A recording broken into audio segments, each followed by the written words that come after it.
Anantapuram Telugu Desam party senior నాయకుడు, అనంతపురం అభివృద్ధికి పునాది వేసిన నాయకుడు ప్రభాకర్ చౌదరి గారికి నమస్తే సార్. నమస్కారం సార్, ఈరోజు ముందుగా మీ నాయకుడు చంద్రబాబు నాయుడు గారి జన్మదిన శుభాకాంక్షలు. థ్యాంక్ యూ సార్, అంటే ముందుగా ఒకటే ఒక క్వశ్చన్. ప్రభాకర్ చౌదరి గారు అంటేనే అభివృద్ధికి ఎవరు అనంతపురంని అభివృద్ధి చేశారు అంటే మొదటగా వినబడే పేరు ప్రభాకర్ చౌదరి గారు. అటువంటి ప్రభాకర్ చౌదరి గారు ఈరోజు ఎక్కడ కూడా అంటే ఈ ఈ గవర్నమెంట్ వచ్చినప్పటి నుంచి ఎక్కడ కూడా కొంచెం బయటికి రావడం లేదు. ఎందుకని? బయటకు బ్రహ్మాండంగా పోతూ ఉన్నా. పార్టీ ఏమైనా కార్యక్రమాలు పిలిచినప్పుడు అప్పచెప్పినప్పుడు ఆ కార్యక్రమాల్లో పార్టిసిపేట్ చేస్తున్నాం. ఇక నియోజకవర్గంలో ఎక్కడైనా పార్టీ కార్యక్రమాల్లో పాలు పంచుకోవాలనుకున్నప్పుడు ఇక్కడ కొంత కార్యకర్తలకును మరి కొత్తగా వచ్చిన వాళ్ళకి కొంత వ్యత్యాసం ఉంది, కొంత అభిప్రాయ భేదాలు ఉన్నాయి.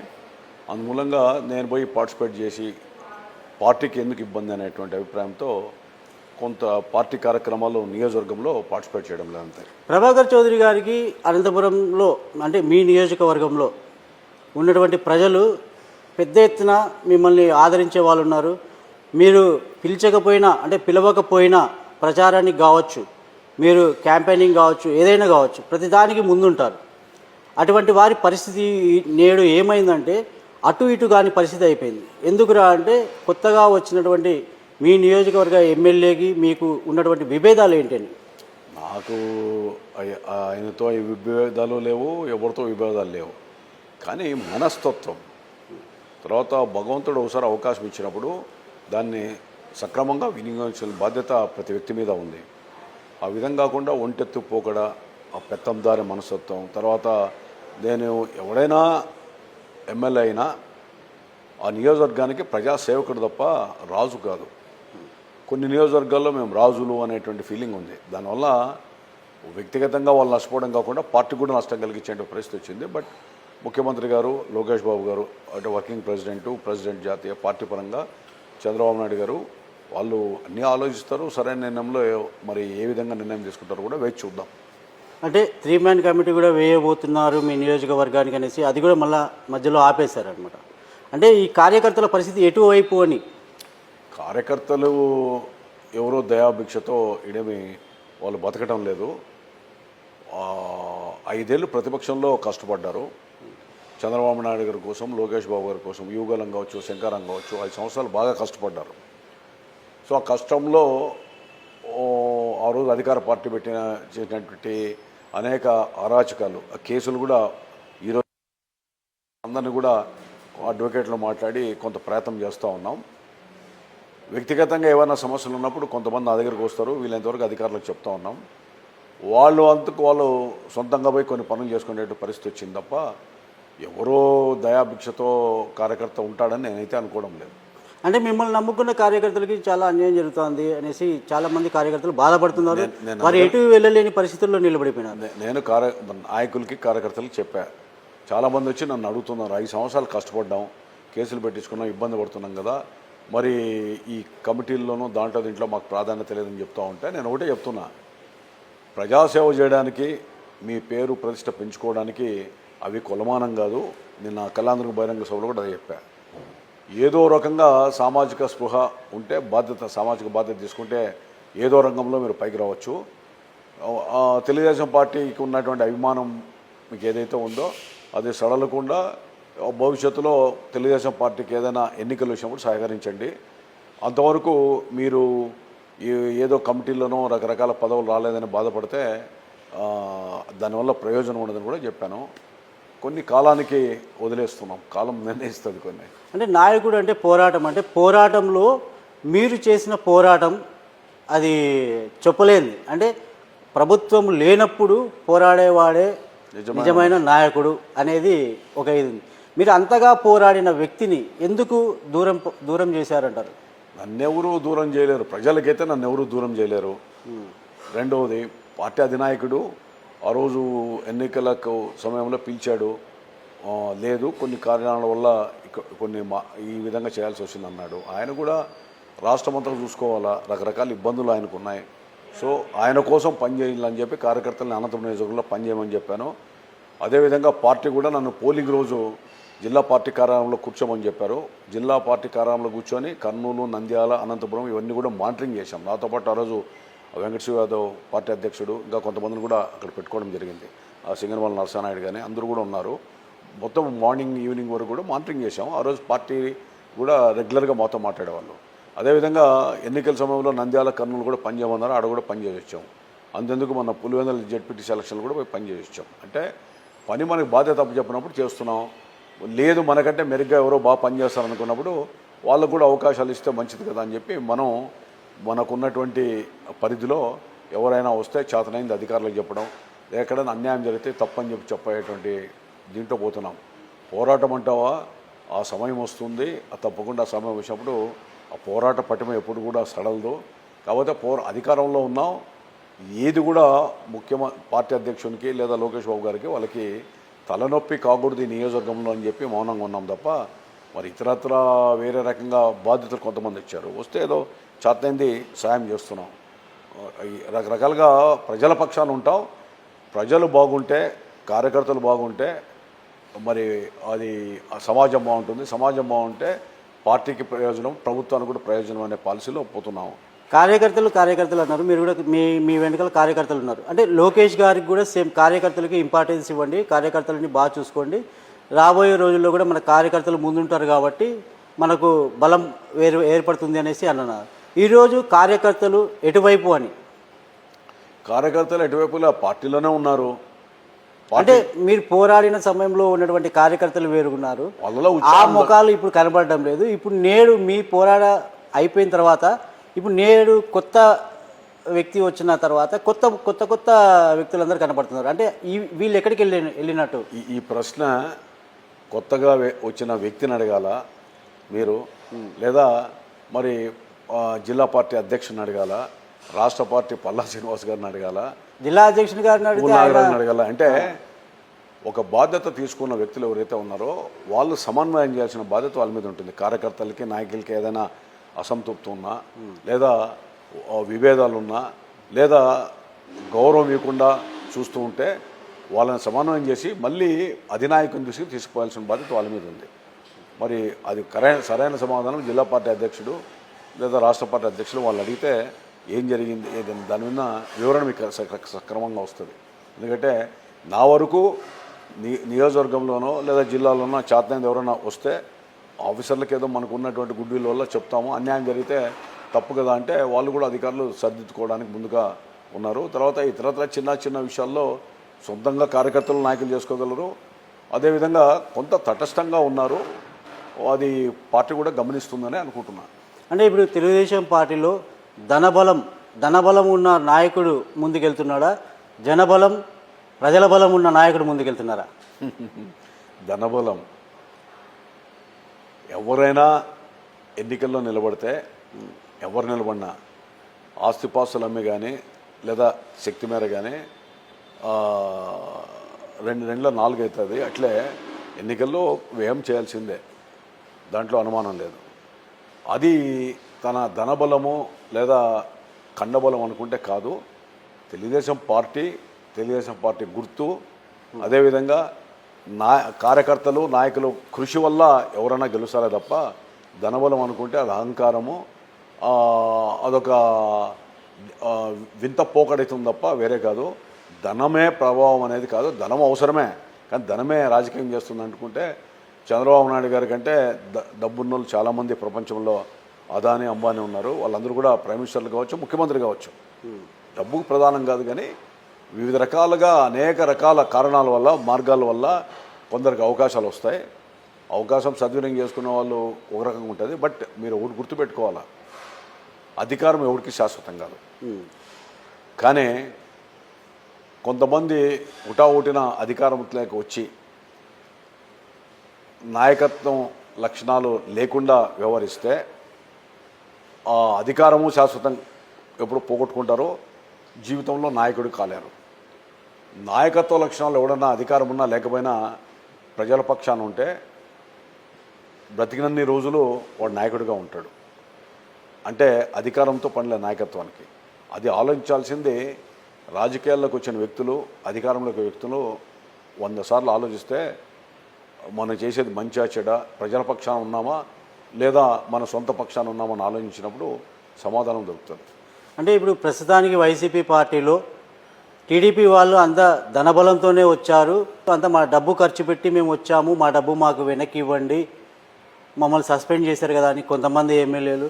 మనం డబ్బు అహంకారంతో వచ్చామని చెప్పేటువంటి వ్యక్తులు ఉన్నారు కదా, వాళ్ళందరూ కూడా ఒక సలహా ఇస్తున్నా. తెలుగుదేశం పార్టీ చంద్రబాబు నాయుడు గారి బొమ్మ, సైకిల్ గుర్తు లేకుండా డబ్బులు పెట్టి మీరు గెలవండి.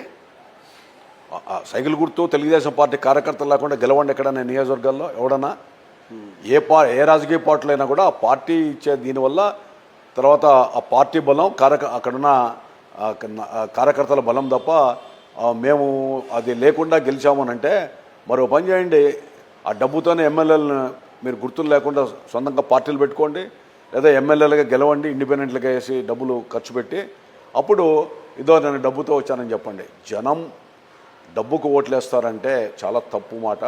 ఎందుకంటే ప్రజలు కూడా అన్ని ఆలోచిస్తారు. అందుకే నేనేం చేస్తున్నానంటే జనం డబ్బు కోసం వాళ్ళ ఆలోచన ధనం పెట్టాము వచ్చామంటున్నారు అంటుంటే దానికి చెప్తున్నా నాయకుడే ఎవరైతే గెలిచారో మేము డబ్బులతో వస్తున్నామంటే వాళ్ళు పిచ్చి భ్రమల్లో ఉన్నారు. డబ్బుకే ప్రజలు ఓట్లేశారు, కార్యకర్తలు పనిచేశారంటే పిచ్చి భ్రమ.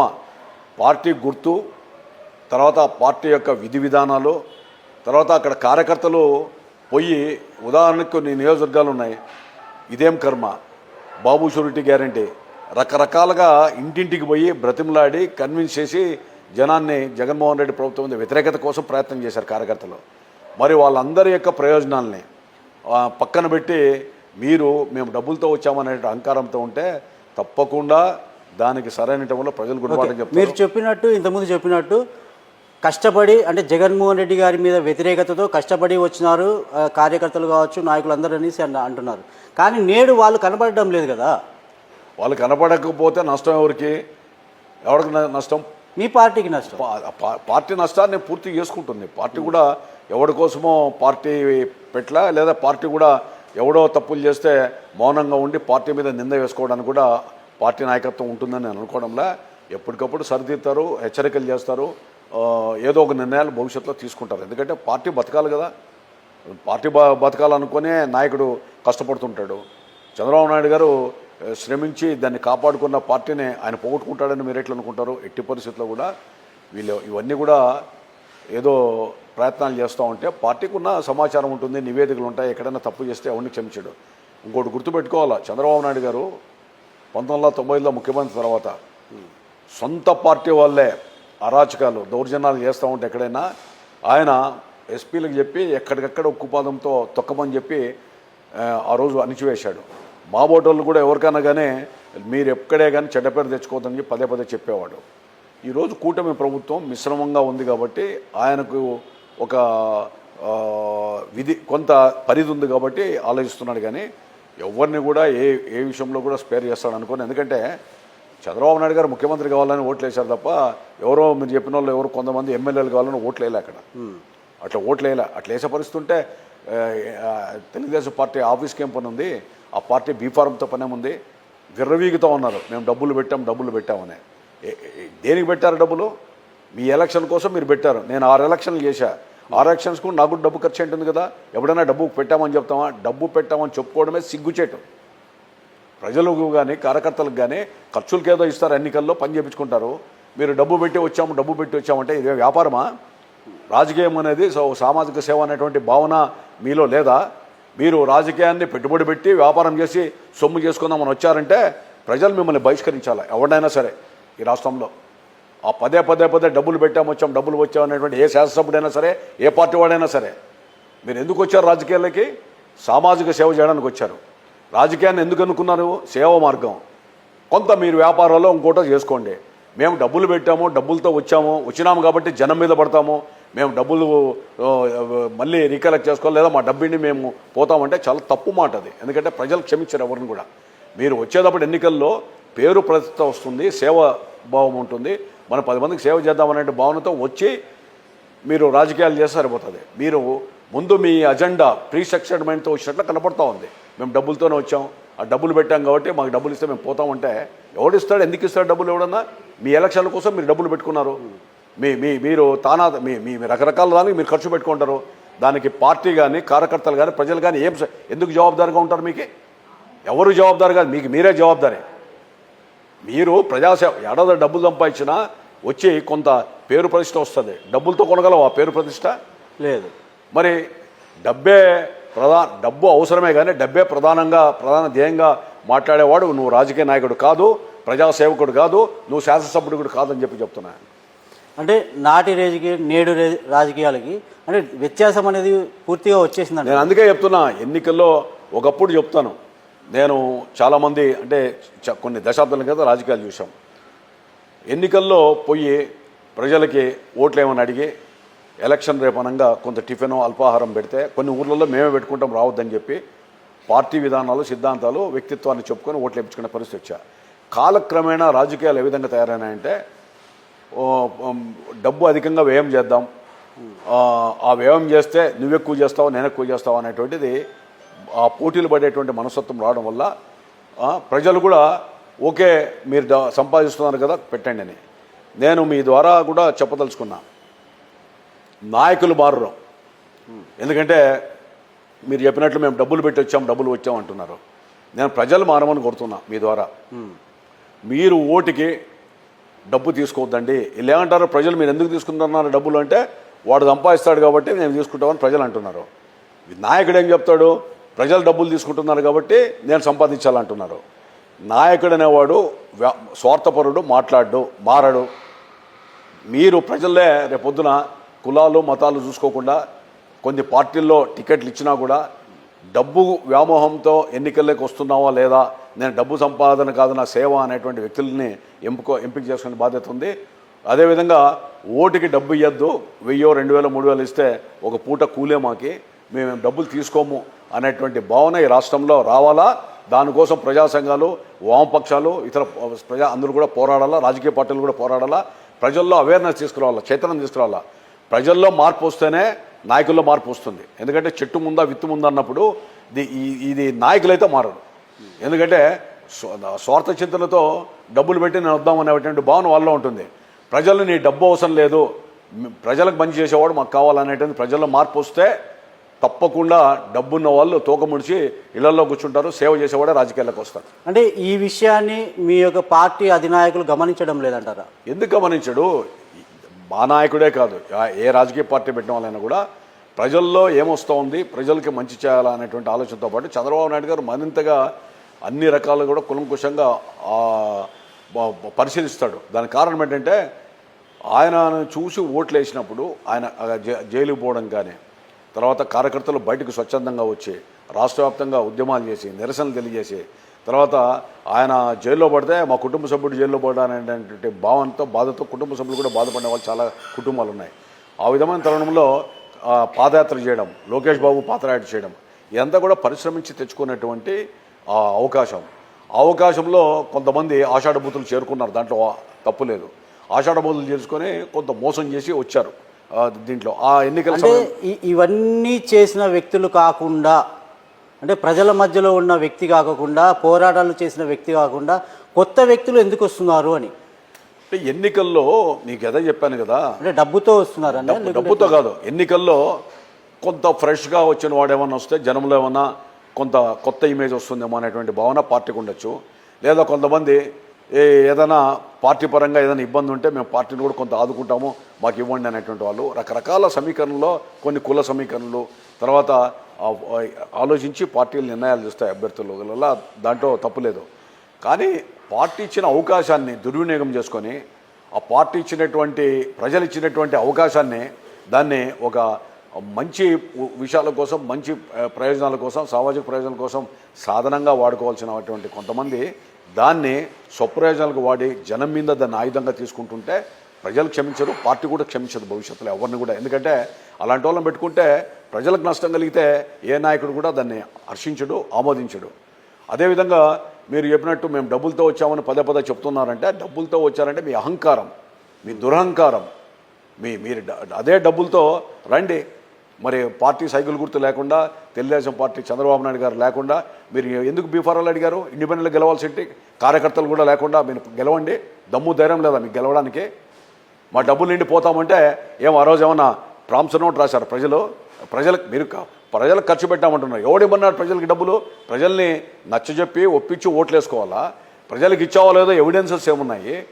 మాట్లాడితే డబ్బుతో వచ్చాం అనేటువంటి వాళ్ళకి నిజంగా మీరు రాజకీయాన్ని వ్యాపారం చేద్దామని చెప్పి ప్రీ స్ట్రక్చర్డ్ మైండ్ తోషన్లో కనపడతా ఉంది.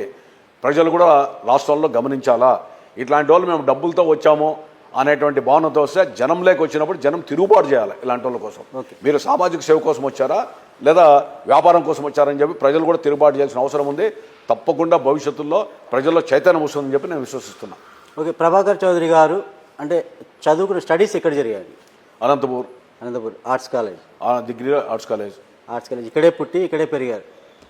అంటే మీరు అప్పటి నుంచి ఇప్పటి వరకు నేటి వరకు మీ కాన్స్టిట్యున్సీలోనే మీ ఎమ్మెల్యే గారి అరాచకాలు ఈ విధంగా ఎప్పుడైనా జరిగాయంటారా? అంటే ఇప్పుడున్న పరిస్థితులు అప్పుడు ఉన్నాయా? గతంలో మీరు ఎప్పుడైనా చూసారా? అంటే ఇన్ని సంవత్సరాలు అంటే ప్రతి ఒక్కరు మీరు ఇప్పుడు వచ్చేటప్పుడు అంతా ఎంక్వైరీ చేసుకుంటూ వస్తే అనంతపురం చరిత్రలో ఇటువంటి పాలన మేము చూడలేదు అని అంటున్నారు ప్రతి ఒక్కరు. అంటే మీరేమంటారు దాన్ని? మీరు ప్రజలు విచారించండి. ప్రజలు విచారిస్తే ఇటువంటిది మేము ఎప్పుడు చూడలేదు అంటున్నారు వాళ్ళు అనంతపురం పట్టణంలో. దానికి మీరేమంటారు? అంటే మీకు ఒక వర్గం అనేది ఉంది, మీకు మిమ్మల్ని నమ్మిన కార్యకర్తలు కావచ్చు, ప్రజల్లో కూడా ఉన్నారు. నాకు ఒకటే వర్గం, ప్రజావర్గం. ప్రజలకి కార్యకర్తలకు ఏదన్నా, ఎందుకంటే సుదీర్ఘంగా నేను 6 ఎన్నికలు చేశా. ఆ ప్రజలే బాధపడుతున్నారు. కార్యకర్తలకు ఎక్కడైనా అన్యాయం జరిగినప్పుడు, అదేవిధంగా ప్రజలకు అన్యాయం జరిగినప్పుడు ప్రజల పక్షాన ఉంటాం. ఇదన్నీ కూడా పార్టీ పరిశీలిస్తూ ఉంది. మీరు చెప్పినట్ల ప్రజలు గమనిస్తూ ఉన్నారు. సరైన టైంలో ప్రజలే నిర్ణయిస్తారు కదా. 2029లో మీ జెండా ఎగరేస్తారంటారా? మళ్ళీ ప్రభుత్వం వస్తుందంటారా? ఎక్కడ ప్రభుత్వం వస్తుందనే కదా అమరావతి కోసం కష్టపడుతున్నాడు, పోలవరం కోసం కష్టపడుతున్నాడు. తప్పకుండా చంద్రబాబు నాయుడు గారు ముఖ్యమంత్రి కావాలని చెప్పి ప్రజలు కోరుకుంటారని నేను అనుకుంటున్నాను ఇప్పటికీ. అంటే రాబోయే రోజుల్లో కూడా తెలుగుదేశం పార్టీ అధికారంలోకి వస్తుంది అంటారు. కష్టపడ్డ ముఖ్యమంత్రి, అదేవిధంగా రాష్ట్ర అభివృద్ధి కోసం కృషి చేస్తూ ఉన్నాడు. మళ్ళీ ముఖ్యమంత్రి మా నాయకుడు కావాలనే మేము కోరుకుంటాం కదా. అంటే 2029లో మీ నాయకుడు వస్తారు అని మీ ఒపీనియన్? ఆ రోజు మా పార్టీ అధికారంలో రావాలనే కోరుకుంటాం కదా. అంటే మీరు ఉన్నటువంటి కాన్స్టిట్యున్సీ చుట్టుపక్కల కావచ్చు, మీ నాయకుడు ఏ విధంగా అంటే విజన్ ఉన్న నాయకుడు అని చెప్పేసి మీరు అంటున్నారు. అదే విజన్ వీళ్ళలో ఉందంటారా? అంటే ఇప్పుడు ప్రస్తుతం ఉన్నటువంటి ఎమ్మెల్యేలో ఉందంటారా? ఆ రోజు అభ్యర్థుల ఎంపిక తర్వాత ఇంకా 3 సంవత్సరాలు ఉంది. చంద్రబాబు నాయుడు గారు తీసుకునే స్కీమ్స్ కానీ లేదా ప్రజల్లో అంటే మమేకమై తీసుకునేటువంటి అనేక సంక్షేమ పథకాలు కావచ్చు, అభివృద్ధి కావచ్చు, ఇవన్నీ కూడా బేరీ చేసుకొని ఆ రోజు ప్రజలు నిర్ణయిస్తారు. చంద్రబాబు నాయుడు గారు కూడా ఆ రోజు పార్టీలో మళ్ళీ ఎన్నికల్లో రావాలంటే ఆయన కూడా అన్ని రకాలుగా గుణగణాలు కూడా ఆలోచిస్తాడని అనుకుంటున్నాను. అంటే నేడు వైసీపీ వాళ్ళు బలంగా చెప్తున్నారు, అంటే రాబోయే రోజుల్లో జగన్ సీఎం అవుతారు, వైసీపీ ప్రభుత్వం జెండా ఎగరేస్తుంది అనేసి ఉద్దేశంతో వాళ్ళు పక్కా కాన్ఫిడెన్స్తో ఉన్నారు. ఇప్పుడు ఈ కాన్ఫిడెన్స్ టీడీపీ పార్టీలో ఉందంటారా లేదంటే? డెఫినెట్గా ఉంటుంది. ఎందుకంటే ఎవరి పార్టీ ఈరోజు పోయి మీరు వేరే పార్టీలు ఉన్నాయి, రకరకాల కాంగ్రెస్ పార్టీ కూడా అధికారంలోకి వస్తుంది అనుకుంటారు. ఈ రాష్ట్రంలో కాంగ్రెస్ పార్టీ నిర్వీర్యమైంది. అదేవిధంగా జగన్మోహన్ రెడ్డి ముఖ్యమంత్రి కావాలని చెప్పి వాళ్ళ పార్టీ వాళ్ళు అనుకుంటారు. తెలుగుదేశం పార్టీలో ఉన్న వాళ్ళు కూడా మా పార్టీ అధికారంలో వాళ్ళని మేము అనుకుంటాము. దాంట్లో వాళ్ళు అనుకోవడంలో వాళ్ళ అభిప్రాయాన్ని మనము ప్రశ్నించే హక్కు మనకు లేదు కదా. వాళ్ళు అభిప్రాయం వాళ్ళది, మన అభిప్రాయం మంది. బట్ ప్రజల అంతిమ నిర్ణేతలు ప్రజలే కదా. అంటే మీరేమో అభిప్రాయం అంటున్నారు, అభిప్రాయం కాకుండా ప్రజల్లో ఉన్నటువంటి అవగాహన, అంటే ప్రజల్లో ఉన్నటువంటి సర్వే ఏ విధంగా ఉందంటారు? అంటే ప్రజలకు ఆ ఉద్దేశం ఉందంటారా? అంటే మీ పార్టీ నుంచి వచ్చేటువంటి సమస్యల మీద వ్యతిరేకత లేదు. ఓకే, ఈ ప్రభుత్వ విధానాల మీద వ్యతిరేకత లేదు. అడపాదడప ఎవరైనా వ్యక్తుల మీద వ్యతిరేకం ఉంటే అది పార్టీ సర్దిద్దుకుంటుందని చెప్పి నేను ఆలోచిస్తున్నాను.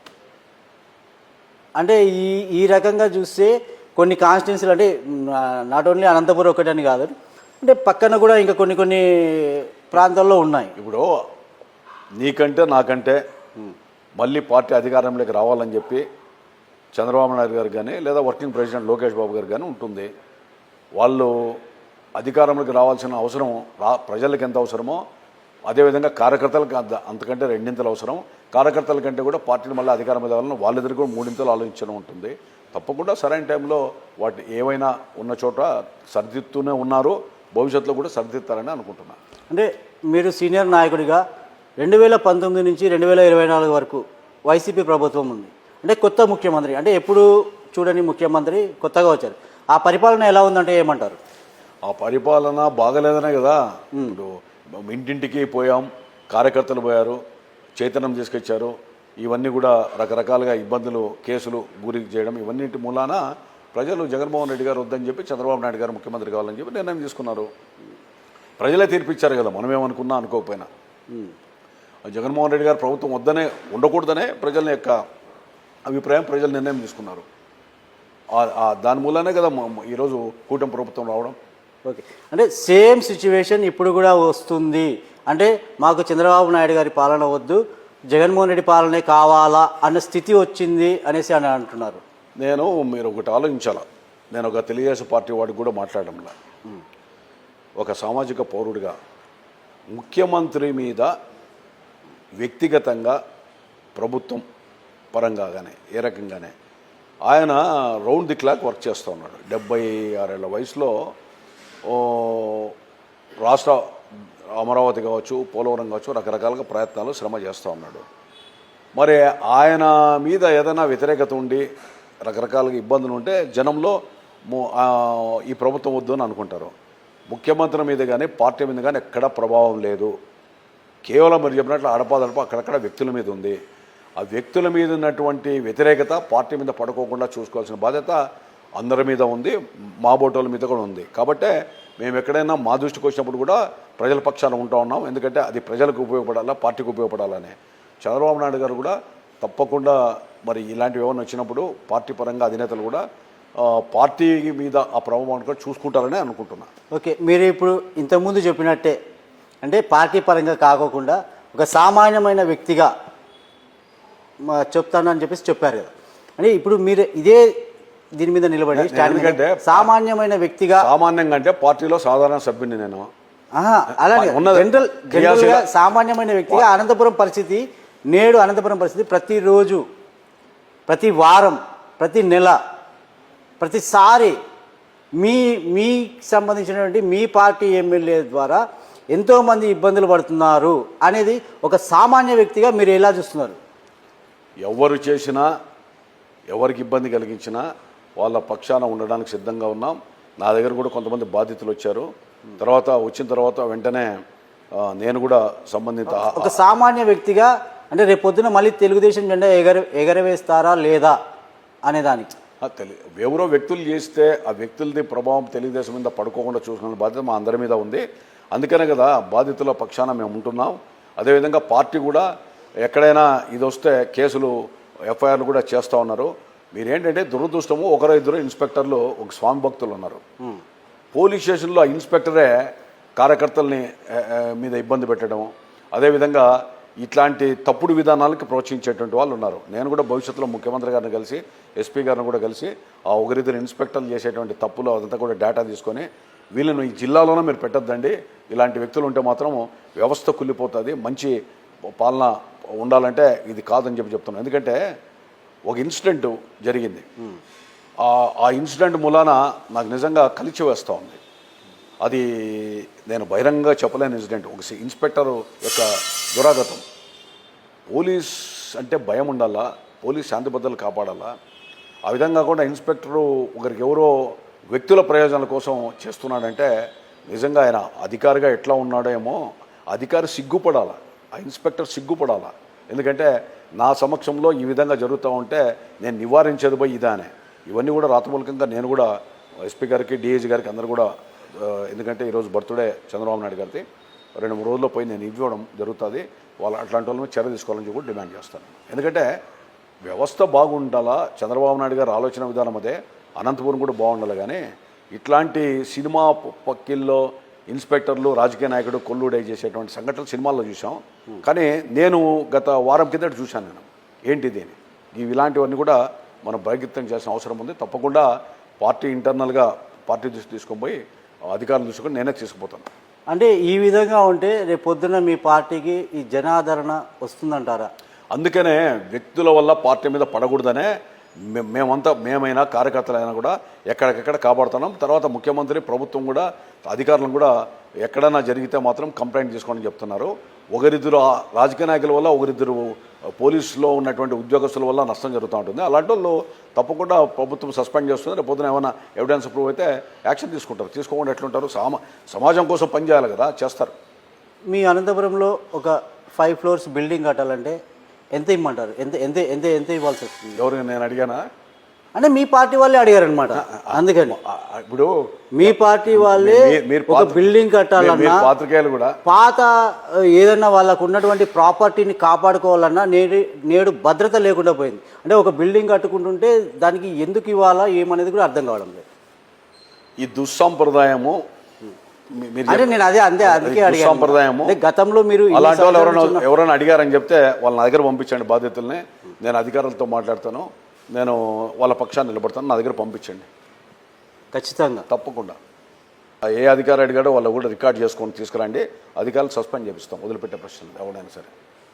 అంటే ఈ విధంగా మీ అనంతపురంలో మీ చుట్టుపక్కల ఈ విధంగా జరుగుతుంటే ఎటువంటి పరిస్థితుల్లో మళ్ళీ మీరు తెలుగుదేశం జెండా ఎగరేస్తామంటారు? ఇది ఎవరో ఒకరిద్దరు వ్యక్తులు, ఒకరిద్దరు అధికారుల వల్ల మొత్తం పార్టీ మీద ప్రభావం పడుతుంది అనుకోవడం లేదు. అట్లాంటివి కూడా యాక్షన్ తీసుకొని దానికి సరైన మందు ఏంటి అనేటువంటిది పార్టీ కూడా ఆలోచిస్తుంది. సరైన టైంలో తప్పకుండా ఆ రోగ నివారణ కూడా చర్యలు చేపడతారని చెప్పి నేను అనుకుంటున్నాను. అంటే చాలా చోట్ల ఒక బిల్డింగ్ కట్టాలన్నా, వాళ్ళ ప్రాపర్టీస్ వాళ్ళు కాపాడుకోవాలన్నా, మళ్ళా మీ కూటమిలోనే ఉన్నటువంటి ఒక చైర్మన్ పదవిలో ఉన్నటువంటి వ్యక్తి వాళ్ళ ప్రాపర్టీస్ కాపాడుకోవాలి అంటే మీ దాంట్లో ఉన్న వాళ్ళు కాపాడుకోవాలన్నా కానీ భద్రత లేని పరిస్థితి ఏర్పడింది. ఒకటి ఆలోచించాలి. ఇవి కొన్ని దృష్టికి వచ్చినప్పుడు పత్రికల ద్వారా దీనివల్ల ప్రభుత్వం కూడా సీరియస్గా యాక్షన్ తీసుకోమని చెప్పింది కదా. ఎస్పీ గారు కూడా కేసులు బుక్ చేశాడు కదా, వాస్తవాలు మాట్లాడడం చేశారు కదా. రెండవది, ఈ దేశంలో కొన్ని దౌర్భాగ్యం ఏంటంటే ప్రజాస్వామ్య దేశము, ప్రజాప్రతినిధులు ఇవన్నీ కూడా ఉన్నాయి. ఈ రాష్ట్రంలో కూడా ఎప్పుడు లేనంటే ఆడాడ ఒక భూమి అమ్మాలంటే సబ్ రిజిస్ట్రారు పలానా ఎమ్మెల్యే పర్మిషన్ తీసుకొని రాపోండి మీరు అమ్ముకుందరు అని చెప్పే పరిస్థితి, కొనాలంటే ఎమ్మెల్యే పరిస్థితి. అట్లా ఒక చోట 2 చోట్ల జరిగిందని చెప్పి తెలిసింది. తెలుస్తున్న అధికారులతో మేము గట్టిగా మాట్లాడాం, తప్పు ఇదని చెప్పాం, తప్పు ఇది కరెక్ట్ కాదనే. తర్వాత అనంతపురంలో కూడా సబ్ రిజిస్ట్రార్లు సస్పెండ్ చేశారు. ఇట్లాంటివి ఏమైనా జరిగినప్పుడు ప్రభుత్వ పరంగా, ముఖ్యమంత్రి పరంగా నిర్ణయాలు తీసుకుంటుందో లేదా మీరు ఆలోచించండి. ఎవరిని ప్రోత్సహించలేదు కదా. ఇప్పుడు ఆయన దృష్టికి అన్నీ పోవు. ఈ మొత్తం విశాలమైన రాష్ట్రం, దాంట్లో రకరకాల సమస్యలు ఉన్నాయి, డెవలప్మెంట్ చేయాలా, ఇంతమంది కార్యకర్తల యొక్క శ్రేయస్ చూడాలా. బట్ దృష్టికి వచ్చినప్పుడు మా ముఖ్యమంత్రి చంద్రబాబు నాయుడు గారు కావచ్చు, లేదా పార్టీని చూస్తున్న లోకేష్ బాబు గారు కావచ్చు, వాళ్ళ దృష్టికి వచ్చినప్పుడు తప్పకుండా ఆ అధికారులకు ఆదేశించారు కాబట్టి సస్పెండ్ చేస్తారు, లేకపోతే చేయరు కదా. తర్వాత నా దగ్గర వచ్చిన వాళ్ళు కూడా నేను వెంటనే లీగల్గా ప్రొసీడ్ కామన్నాం. కోర్టులో కూడా వేశారు వాటి నిర్ణయాలు. ఎవ్వరు కూడా తప్పు చేసిన వాడు తప్పించుకోపోలేడు. మరి ఎవరైతే నిందితులు ఉన్నారో వాళ్ళు తప్పకుండా తగిన మూల్యం చెల్లించుకుంటారు. ప్రజల పక్షాన ఈరోజు రేపు తెలుగుదేశం పార్టీ ఉంటుంది, ప్రభుత్వం ఉంటుంది. నేను కూడా మా నియోజకవర్గం వరకు ప్రజలకు ఏదైనా జరిగినప్పుడు అన్యాయం జరిగితే తప్పకుండా ఉంటాం తప్ప కార్యకర్తలు కూడా కష్టపడి ఈ పార్టీని తెచ్చుకున్న వాళ్ళు కూడా ఇలాంటివి ఎక్కడ సాగించారనే నేను అనుకుంటున్నాను. అంటే కొంతమంది భయపడి రాసుకున్నారు మీ దగ్గరికి. ఇప్పుడు భయం వీడాలా. ఇప్పుడు మీకు జరిగిన అన్యాయము మీ మనసులో మదన పడితే కాదు. ఇప్పుడు నా బోటోళ్ళ దగ్గరికి వస్తే సపోర్ట్ చేస్తాం, ప్రొటెక్ట్ చేస్తాం. ఎందుకంటే మా పార్టీ దెబ్బతినకూడదు. ఈ నియోజకవర్గంలో, ఈ జిల్లాలో ఏదైనా వచ్చినప్పుడు తప్పకుండా పార్టీ దృష్టి కూడా తీసుకుపోతాం. ఇదో జరిగిందని నేను కొన్ని నా దృష్టికి వచ్చే పార్టీకి ఒక పుస్తకం ఇచ్చాను, ఇవి చూడండి అని. దాని మీద కూడా ఎంక్వైరీ చేశారు కదా, యాక్షన్ కేసులు పెడుతున్నారు కదా. పార్టీ అనేది నా ప్రయోజనం కోసమో నీ ప్రయోజనం కోసం ఉండరు. విస్తృత ప్రయోజనాల కోసం, అదేవిధంగా సామాజిక ప్రయోజనాల కోసం లార్జర్ ఇంట్రెస్ట్లో ఉంటారు. అదేవిధంగా పార్టీ ప్రయోజనం కూడా ఉంటుంది. ఎందుకంటే ఎవడో వల్ల నష్టపోతే ఈ రోజు ఉన్నటువంటి లక్షలాది మంది కార్యకర్తలు కావచ్చు, అదేవిధంగా ప్రజలకు కోట్లాది మంది ప్రజలు కానీ నష్టపోకూడదు అనేటువంటి భావన ఉంటుంది. అంటే ప్రస్తుతానికి ప్రజల దృష్టిలో, వాళ్ళ దృష్టిలో టీడీపీ అంటేనే భయపడుతున్నారు. ఆ ప్రశ్నే లేదు, నాయకులు అంటేనే భయపడుతున్నారు. తెలుగుదేశం అందరూ అట్లా, ప్రతి పార్టీలో మంచి ఉంది, చెడు ఉంది. గతంలో వైఎస్ఆర్ ప్రభుత్వంలో కూడా కొంతమంది ఇలాంటి ఒకరిద్దరు ప్రజాప్రతినిధులు అలాంటి వాళ్ళు ఉన్నారు. తర్వాత ఆ ప్రభావం పార్టీ మీద పడుకొని చూడాల్సిన బాధ్యత జగన్మోహన్ రెడ్డిది అప్పట్లో ఉండింది, ఆయన చూసుకోలేదు. తర్వాత రకరకాల కారణాల వల్ల తెలుగుదేశం పార్టీ శ్రేణులు ఉత్సాహంగా పనిచేశాయి. తర్వాత ఆ ప్రభుత్వానికి తెలుగుదేశం ప్రభుత్వానికి తేడాను కూడా ప్రజలు పసిగట్టారు. తర్వాత పరీక్షించారు. జగన్మోహన్ రెడ్డి గారిని ఎన్నికల్లో ఘోర పరాజయం చూశారు, కూటమిని గెలిపించారు. ఎప్పుడు కూడా భవిష్యత్తులో ఈ తెలుగుదేశం పార్టీ మీద వ్యతిరేకంగా ఉన్నారంటే నేను ఒప్పుకోను. ఎందుకంటే ప్రజలు మీరు ఎందుకు ఒప్పుకోరండి? అంటే ఇప్పుడు జరుగుతున్న వాస్తవాలు, జరుగుతున్న పరిస్థితులు ఆ విధంగా ఉన్నాయి కాబట్టి వ్యతిరేకత అయితే వస్తాయి కదా. ఒక వ్యక్తిగా నా మీద చెడుగా ఉంటుంది, ఆ వ్యక్తిని తొలగించుకొని ఇంకో మంచి వ్యక్తిని తెచ్చుకుంటారు పార్టీ అన్న తర్వాత. ఇప్పుడు నేను అన్నాము, మన దగ్గర కార్యకర్తలు ఉంటారు, 100 మంది కార్యకర్తలు లేదా 100 మంది నాయకులు ఉంటారు, నియోజకవర్గం కావచ్చు, జిల్లాలు కావచ్చు. ఓ వ్యక్తి వల్ల పదే చెడు జరుగుతూ ఉంది అని అన్నప్పుడు ఆ వ్యక్తిని దూరం పెడతాం. ఎవరైనా పెట్టకపోతే ఆ మచ్చ మన మీద పడుతుంది. మీరు ఆ ఆలోచన పెట్టుకోవద్దండి. 2029 తెలుగుదేశం పార్టీ ప్రభుత్వం వస్తుంది. ముఖ్యమంత్రిగా మళ్ళా తెలుగుదేశం పార్టీ వ్యక్తి ఉంటాడు. తర్వాత కూటమి కూడా ఎన్నికల్లో కలిసిపోతామంటున్నారు కాబట్టి కూటమే మళ్ళీ గెలుస్తుంది. తర్వాత అనుకున్నవి ప్రజలకు ఇచ్చిన హామీ పోలవరం కానీ అమరావతి కానీ తిరిగి ఈ 3 ఏళ్లలో నిర్మాణం పూర్తి అవుతుంది. రాష్ట్ర వ్యాప్తంగా ప్రజలు చంద్రబాబు నాయుడు గారి యొక్క పాలనలో ఎక్కడా కానీ అసంతృప్తి లేదు. భవిష్యత్తులో తప్పకుండా మళ్ళీ కూటమి రావాలని చెప్పి కోరుకుంటున్నారు. అసంతృప్తి లేదు అని చెప్పేసి మీరు అంటున్నారు, కానీ మీ నియోజకవర్గంలో మీ జిల్లాలోనే చుట్టుపక్కల మొత్తం అంతా అసంతృప్తి అనేది ఏర్పడింది. అంటే ఎక్కడైనా కానీ కావచ్చు, అంటే సింగనమల కావచ్చు, గుంటకలు కావచ్చు, కొన్ని చోట్ల మీరు ఒక సామాన్యమైన వ్యక్తిగానే చెప్పండి. మీరు అనంతపురంలో పుట్టి పెరిగిన సామాన్యమైన వ్యక్తి. మీకు క్లియర్గా ఒకటి చెప్తున్నా, ఎవరైనా ఒకరిద్దరు అంటే ఒకసారి పోయిన మంచి పేరు మళ్ళీ వస్తుందంటారా? ఒకరిద్దరు వ్యక్తుల వల్ల ఏదైనా నష్టం జరిగితే అది పార్టీ మీద ప్రభావం పడుకోకుండా పార్టీ చూసుకుంటుంది. అదేవిధంగా ఎవరో ఇద్దరు వ్యక్తుల వల్ల చెడు ఒకవేళ జరిగితే, ఇంక్లూడింగ్ మైసెల్ఫ్, నేను కూడా ఏదైనా చెడు చేస్తే పార్టీ నన్ను దూరం పెడుతుంది, అదేవిధంగా మంచిని పెంచుతుంది తప్ప వేరే కాదు. నీకంటే నాకంటే ప్రజా శ్రేయస్సు, అదేవిధంగా అధికారం ప్రజలు నమ్మి ఇచ్చారు కాబట్టి చంద్రబాబు నాయుడు గారికి కానీ లేదా భవిష్యత్తులో ఇంకా ఎదగాలనుకున్న లోకేష్ బాబు గారు కానీ ఆలోచిస్తారు. వాళ్ళు కాపాడుకుంటారు పార్టీని. అది మన వరకు అవసరం లేదు. ఎందుకంటే మన కళ్ళ ముందర జరిగినప్పుడు మనం నివారిద్దాం, ప్రతిఘటిద్దాం, బాధ్యతలకి అండగా ఉందాం, అధికారుల దృష్టి తీసుకుపోదాం. తర్వాత ఏదైనా ఉంటే న్యాయపరంగా పోరాటం చేసేయడానికి సహాయ సహకారాలు ఇద్దాం. వాళ్ళని భయపడకుండా ఉండడానికి, వాళ్ళకి భద్రత కల్పించడానికిను, వాళ్ళకి భరోసా ఇచ్చడానికి కానీ మీరు కానీ నేను కానీ, అంటే పాత్రికేయులు కానీ లేదా సామాజికత ఉన్న రాజకీయ నాయకులంతా కూడా బాధ్యత తీసుకునే బాధ్యత ఉంది. ఎక్కడో ముఖ్యమంత్రి కూర్చొని అన్ని క్షేత్రస్థాయిలో ఆయన చూడలేడు. ప్రతిదీ ఆయన చూడాలంటే కూడా టైం కూడా సరిపోదు. కాబట్టి ఇట్లాంటివి దృష్టికి వచ్చినప్పుడు తప్పకుండా పార్టీ తరఫున కూడా మేము ముందు స్టాండ్ అయ్యి వాళ్ళకి సపోర్ట్ చేస్తాం. అంటే ఇప్పుడు రాబోయే రోజుల్లో మున్సిపల్ ఎలక్షన్స్ వస్తున్నాయి. అంటే ఎన్ని నెలలు రావచ్చు? ఒక 2 months చెప్పలేం కదా. పార్టీ ఇంకా ఎన్నికలు, సర్పంచ్ ఎన్నికలు కావాలా, తర్వాత ఇవన్నీ వస్తాయి కదా. అంటే ఇప్పుడు ఈ రాబోయే రోజుల్లో ఈ ఎన్నికల్లో అంటే ఈ కార్పొరేట్ టికెట్లు అంటే ఏవైనా కానీ కావచ్చు, వాటికి ఒక లిమిటేషన్ అనేది పెడుతున్నారు. అంటే ఎవరు డబ్బు ఉంటే వాళ్ళు మాత్రమే నిలబడగలరు చెప్పారు మీకు అని బయట అందరూ అంటున్నారు. ఉంది, బయట టాక్ ఉంది. అవును, నా దృష్టిలో పార్టీ ఎందుకు ఉంది అంటే దానికి కూడా సమాధానం చెప్తారు. ఎందుకు ఉంది అంటే ప్రస్తుత పరిస్థితులను బట్టి, ప్రస్తుతం జరుగుతున్నటువంటి సిచ్యువేషన్స్ని బట్టి ప్రతి ఒక్కరూ ఇప్పుడు అది కొందరు అభిప్రాయం అయిండొచ్చు, కానీ పార్టీ మేయర్ పొద్దున గెలవాలని పార్టీ కోరుకుంటుంది. తర్వాత పార్టీకి 5 ఏళ్ళు కష్టపడిన వాళ్ళు, గతంలో కష్టంలో కూడా ఎన్నికల్లో పోటీ చేసిన అభ్యర్థులు కూడా పార్టీతోనే ఉన్నారు. తర్వాత పార్టీ కూడా నిఘా విభాగాలు, అది ఇతరత్ర సమాచారం వల్ల నేను మీరో చెప్పి క్యాండిడేట్లు బట్టి పెట్టరు. గెలిచే వ్యక్తులు వార్డులో ఎవరున్నారో చూసి కులంకుశంగా ఈ మేయర్ గెలుపు కోసం పనిచేస్తారు. డబ్బులతో ఎవరు టికెట్లు ఇవ్వరు, డబ్బుల ప్రస్తావన కూడా రాదు ఎన్నికల్లో. కేవలం ఆ ప్రాంతంలో మంచి పేరు ఉన్నటువంటి వ్యక్తులనే పార్టీ ఎంపిక చేస్తుంది. తప్పకుండా ఈ నగరపాలక సంస్థను రేపు కైవసం చేసుకుంటున్నాం. ఓకే, అమరావతి చెప్పు. అమరావతి అని మీరు అంటున్నారు. అమరావతి అనేసి మీరు అమరావతిని తీసుకొచ్చారు. ఇప్పుడు వైసీపీ వాళ్ళు మావిగన్ అంటున్నారు. అంటే ఏంటి అక్కడ? మీకు ఒకటి అడుగుతాను, ఒకటి చెప్పాలా. నేను జగన్మోహన్ రెడ్డి గారిని కూడా ఒక తెలుగుదేశం పార్టీ పక్షాన్ని కూడా మాట్లాడడంలా, ప్రతిపక్ష నాయకుడిగా నువ్వు ఉన్నప్పుడు నేను ఆ రోజు ఎమ్మెల్యే, శాసనసభ్యులు ఆయన పైకి లేచి 38,000 ఎకరాలు కాదు, ఇంకా వీలైతే ఇంకా ఎక్కువ పెట్టైనా సరే రాజధాని చేయండి అని చెప్పి శాసనసభ ఏకగ్రీవంగా ఆ రోజు ఆమోదించింది. అంటే జగన్మోహన్ రెడ్డి ఎమ్మెల్యేలు, జగన్మోహన్ రెడ్డి గారు కూడా సపోర్ట్ చేశారు. తీర్మానం చేసి పంపించాం. సరే, ఆ రోజు రాజధానికి ఒప్పుకున్నాడు. నెక్స్ట్ మళ్ళీ ముఖ్యమంత్రి అయ్యాడు. కొన్ని కారణాల వల్ల ఆ రోజు వ్యతిరేక పవనాలు వీచాయి, తెలుగుదేశం పార్టీ మీద వచ్చాడు. వచ్చిన తర్వాత ఏమన్నాడు, 3 రాజధానులు అన్నాడు.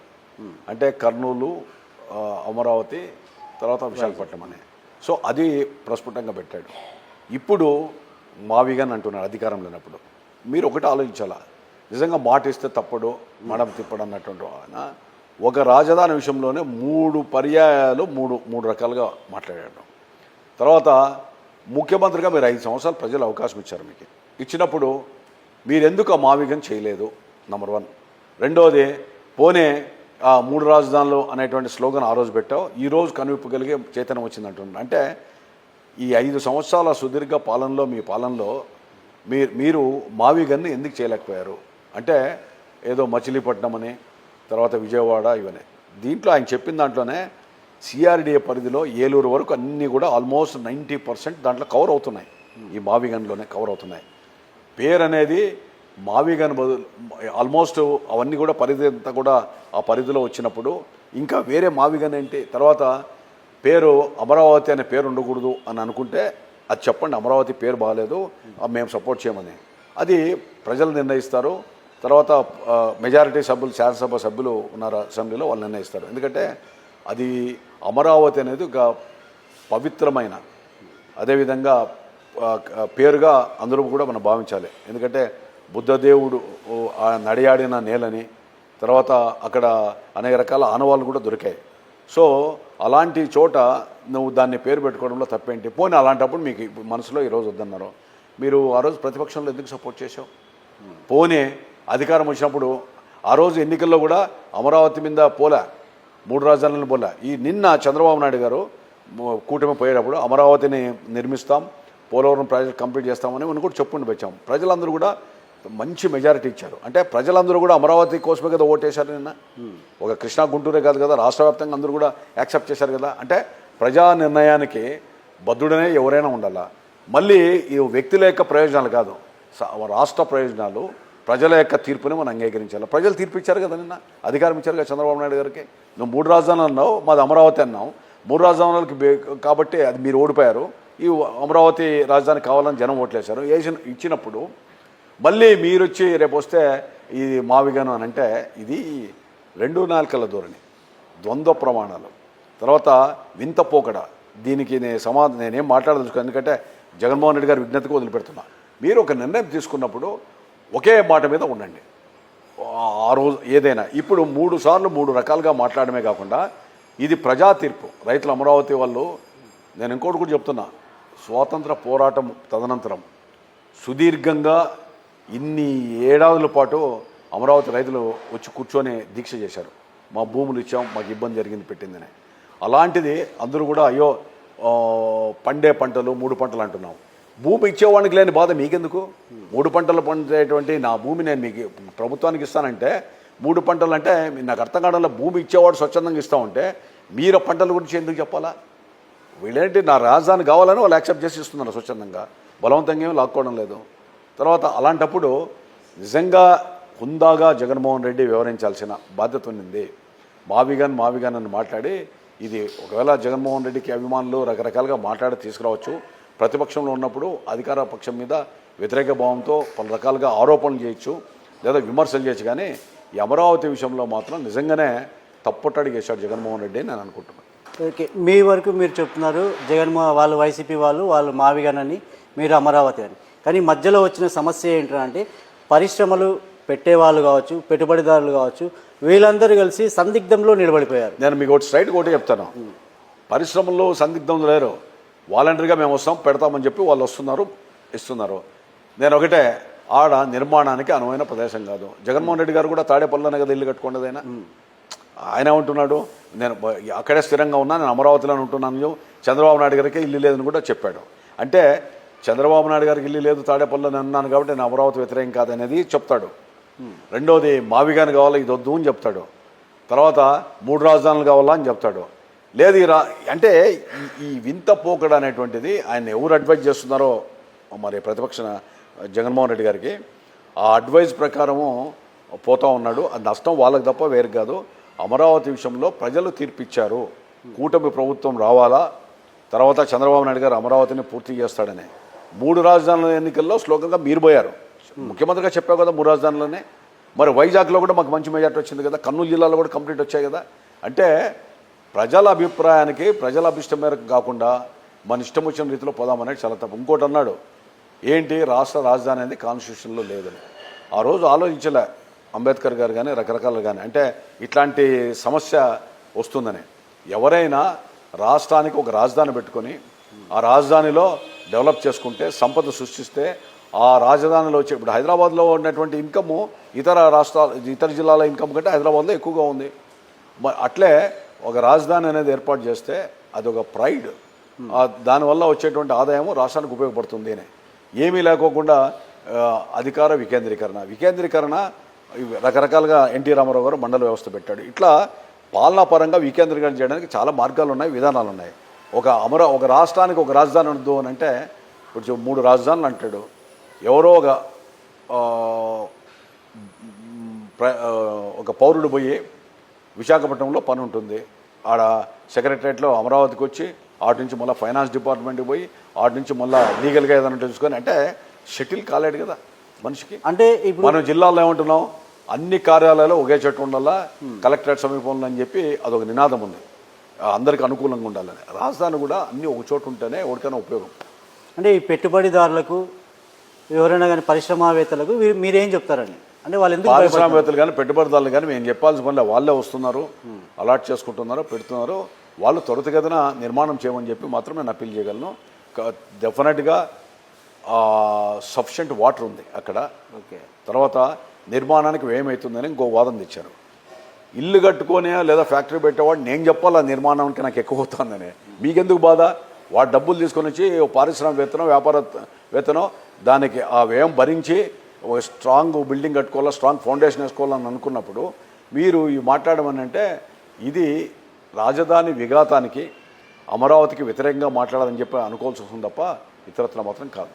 ఓకే, మీ ప్రభుత్వం వచ్చి నేటికి ఒక దగ్గర 2 సంవత్సరాల వరకు వచ్చేసింది. ఈ 2 సంవత్సరాల్లో ఏం చేశారంటే ఏం చెప్తారు? చాలా చేశారు.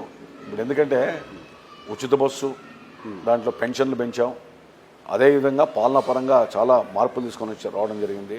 తర్వాత కొత్త రాష్ట్రం, తర్వాత నిధులు లేవు, కొన్ని అప్పుల పాలు ఉంటే అవన్నీ కూడా కంప్లీట్ చేయాలా. అమరావతి స్పీడ్గా వర్క్ జరుగుతోంది, పోలవరం జరుగుతోంది. ఈ విధంగా తనకు వీలైన మేర అన్ని రకాలు కూడా అన్న క్యాంటీన్లు చేసి అన్న క్యాంటీన్లు పెట్టాం. ఇవన్నీ కూడా ప్రయత్నం చేస్తున్నారు కదా. అంటే గత ప్రభుత్వం మీరు ఒకటే స్ట్రైట్గా మిమ్మల్ని ఒకటి అడుగుతాను. ఒకప్పుడు ముఖ్యమంత్రి అంటే విందులు వినోదాలకు పోయి కాలయాపన చేసేవాళ్ళు. చంద్రబాబు నాయుడు గారు ఈ వయసులో మీరు నేను అంటే నాకంటే ఆయన పెద్దోడు, నువ్వు నాకంటే ఇంకా చిన్నోడు, కష్టపడలేని రీతిలో ఆయన కష్టపడుతున్నా లేదా అంటే పోవడము, పెన్షన్లు ఫస్ట్ కానీ, అంటే నిరంతరం ప్రజల్లో ఉండి అధికారులను పెట్టి రకరకాలుగా పని చేయాలనేటువంటి భావన. అంటే ఆ తపన అనేది చాలామంది అరుదుగా ఉంటుంది. ఆ తపన ముఖ్యమంత్రి గారికి ఉంది కాబట్టి డెఫినెట్గా ఈ ప్రభుత్వం ఇంకా రాబోయే 3 ఏళ్ళలో మరింతగా ప్రజలకు చేరువవుతుందని అనుకుంటున్నాను. ఓకే, మీ నాయకుడు అంటే 76 సంవత్సరాల్లో కష్టపడుతున్నాడు, అంటే మీరు చేయలేనటువంటి కష్టపడి అన్ని తీసుకొస్తున్నారు అంటున్నారు. అంతా ప్రజల కోసమే కదా. అంటే ప్రజానాయకులు ఎందుకు అలా లేరు అని. మీ నాయకుడు చంద్రబాబు నాయుడు అంటే మీ పార్టీలో ఉన్నటువంటి ఎమ్మెల్యేలు కూడా మీతో పాటు ఉన్న వాళ్ళే కదా. ఎమ్మెల్యేలు వస్తుంటారు, పోతుంటారు. ఇంతవరకు అదే కదా, రాత్రి అంతా రామాయణమని పొద్దున్నే సీతకు రాముడేం కావాలని. అంటే ఆయన కష్టపడుతున్నారు అన్నప్పుడు అదే భావం వీళ్ళలో ఎందుకు లేదు అని. అది బై బర్త్ కొన్ని క్వాలిటీస్ వచ్చి ఉంటాయి. ఒకటికి సేవ ఉంటుంది, ఒకటికి గుర్తుపెట్టుకో. అంటే సెలక్షన్ తప్ప అంటారా? సెలక్షన్ ఒకటి గుర్తుపెట్టుకోండి, ఈడ భగవంతుడు మంచి చెడు రాయలే, వాళ్ళతో సహచారం చేస్తానో వాళ్ళతో కొద్ది కాలం పాటు ఉంటేనే విషయాలు తెలుస్తుంది. ఒకటి గుర్తుపెట్టుకోవాలి, తెలుసుకోవాల్సిందేనంటే కొంతమంది